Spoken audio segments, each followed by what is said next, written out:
known authors. The only they said that you were like a book. Welcome, Hanna Jameson, to Cologne, to Lit Cologne. Thanks for having a little chat with me about your novel. It's not your first novel, but it's the first one that has been published, right? Yeah, yeah.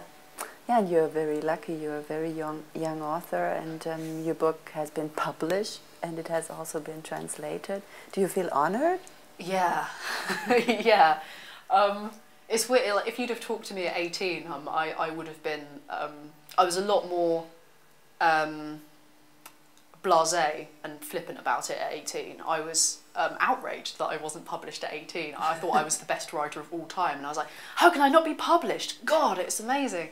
But then sort of having reached, well, I'm only 22 now, so it wasn't that long ago, I kind of realised how big a thing it actually is and how difficult it is to get published. And especially in the UK at the minute, it's exceptionally difficult as a debut author. So yeah, it's a big deal, and I'm sort of consistently overwhelmed. Definitely by this trip. This is definitely like the best trip I've done so far. It's been really, really cool. Well, you did write a very thrilling mystery story. Thank you. About the main character, Nick Carana. He's very nasty, but at the same time he's also very emotionally involved. How did you meet him?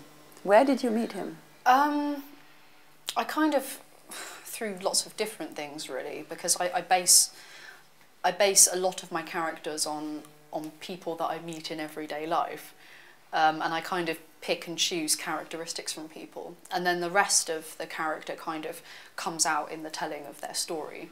And I think I was asked this question last night, actually, in that, you know, how do you reconcile writing someone who is a contract killer and make them relatable and sort of sympathetic and make the reader kind of root for him?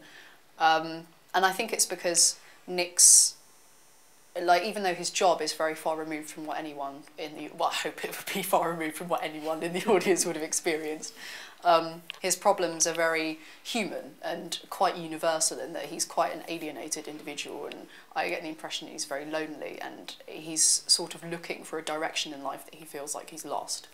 And I think that's what makes him relatable rather than anything but any of his actions. I don't really buy that someone can be all evil or someone can be, you know, a saint. I think everyone sort of has the capacity to be quite vicious. I mean, you know, everyone can be quite a nasty person if the right situation arises. But then everyone also has the capacity to be sort of caring about the things that kind of move them and the people that they care about. So I think that's something. I mean, Nick is a very extreme case in that he really does swing to the very ends of each of those spectrums. I read that you like to travel with bands.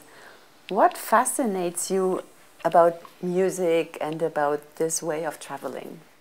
All sort of touring with bands, kind of, it just gave me an opportunity to combine things that I really like, which is going to gigs and travelling to different countries. So I just saw it as a, you know, it's an expensive hobby, but it is really cool to just go and see loads of live music and get really immersed in the music, and at the same time be going to all these different cities, all these different countries, and meeting amazing people and having these really great experiences, which you wouldn't necessarily have done if you weren't following this band. I mean, I would never have been to Japan if it wasn't with the tenuous excuse of following a band there, but it was one of the best experiences I've ever had, and it was a country I never would have gone to on such a whim as I did. Yeah, it's cool. Although, like, my granddad was always like, "Oh, so you're a groupie then?" I'm like, no, that's not in the way that you're thinking. What does writing mean to you? It's kind of, it's always been what I'm best at. I'm not as good at anything as I am at writing, so from a really young age I felt like it was just what I'm supposed to do. It's how I'm supposed to spend my time, basically. I did entertain dreams of being an explorer or an astronaut. I'd still like to be an astronaut, actually. But writing for me it's a kind of expression of what I do anyway, which is go off in my own head and make things up. Because I've always gone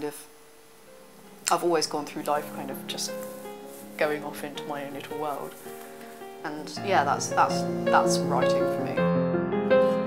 Thanks.